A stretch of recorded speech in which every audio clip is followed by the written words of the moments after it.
rintareeni. Ehkä yleisin moka, mitä näkee monesti, että rinnanreenaamisessa tapahtuu, on se, että olkapäät ottaa sen liikkeen vastaan. Itse olkapäädominanttina vuoden meni siinä, ettei rintaa kehittynyt mihinkään. Mietin, että mikä vittu siinä on hätänä. Sitten mä hiffasin, totta kai muutamia apujen kanssa, että mun olkapäät otti aina vallan sillä, että ne työntyi eteen. Oli punnerus, backdecki, flaissi, mikä vaan.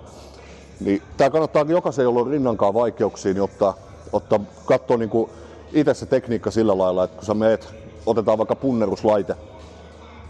Kaari, ei tarvitse olla mikään hullu, mutta olkapäät taakke, rinta pystyy. Tää on se, mistä me lähdetään.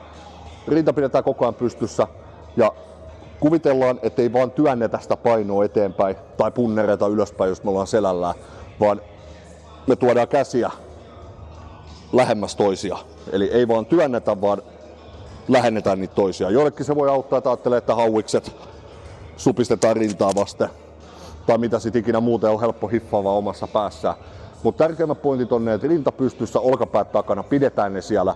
Niitä ei tarvitse runttaa kuitenkaan silleen, että epäkkäät on krampissa. Et kunhan ne on jämäkästi siellä rinta pystyssä, ruvetaan punnertaa. Ja heti jos ne olkapäät rupeaa tulee eteen sieltä, vaikka kun hapottuu tarpeeksi, sit lopetatte liikkeen, huilaatte, teette uudestaan. Se tekniikka jää sinne, se rinta kasvaa ja sen jälkeen teillä ei ole enää sitä ongelmaa.